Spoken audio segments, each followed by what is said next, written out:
बिस्मिल्लाहिर्रहमानिर्रहीम। नाज़रीन करम, आज मेरे मौलाना अफ़ज़ालुल हक खटाना साहब हैं।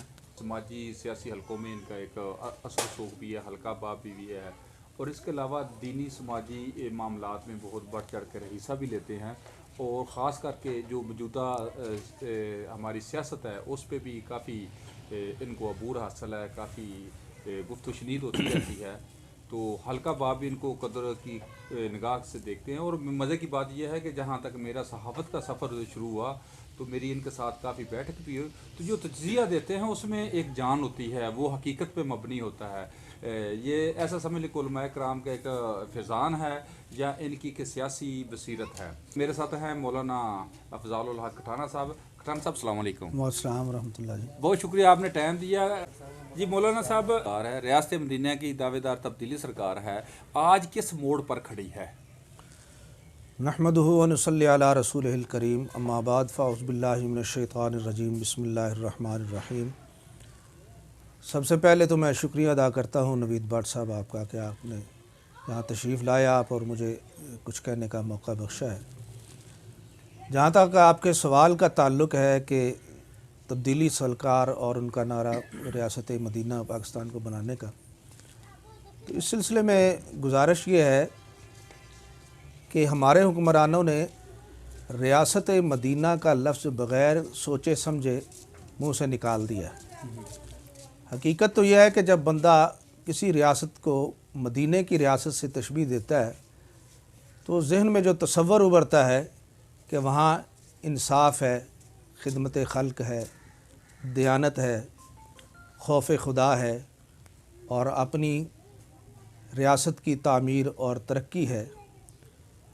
ये रियासत मदीना का असल तसव्वुर है।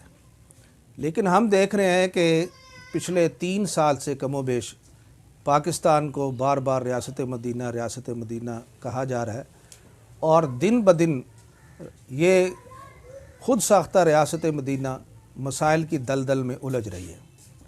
3 साल गुज़र चुके हैं। आप किसी एक शोबा ज़िंदगी के बारे में हवाला दे दें कि कौन सी बेहतरी आई है।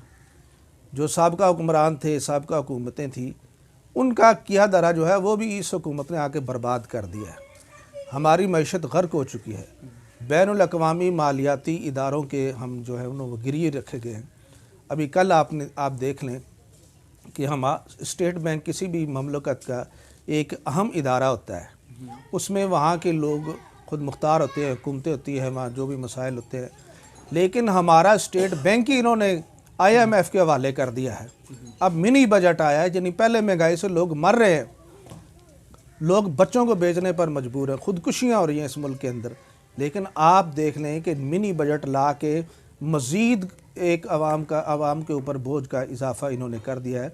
तो मैं ये समझता हूँ कि ये हुकूमत रियासत मदीना का राग ना लापे, मदीने को बर्बाद ना करें। शायद आने वाले लोग ये समझें कि शायद रियासत मदीना इसी तरह की थी जिसका नाम लिया जा रहा है। रियासत मदीना तो एक मिसाली निज़ाम था।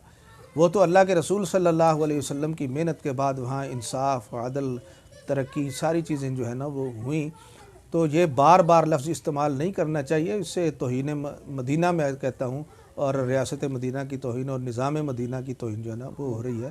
तो इस बारे में हुक्मरान जो है ना वो अपने दावे में झूठे हैं। तो वो तो दावा कर रहे थे मौलाना फजल रहमान साहब की जो सियासत वो ख़त्म होगी, आइंदा वो कभी भी इक़्तिदार के सामने नहीं आएंगे, यानी कि अवाम अभी उनको पसंद नहीं करती। इस बारे में आप क्या कहेंगे?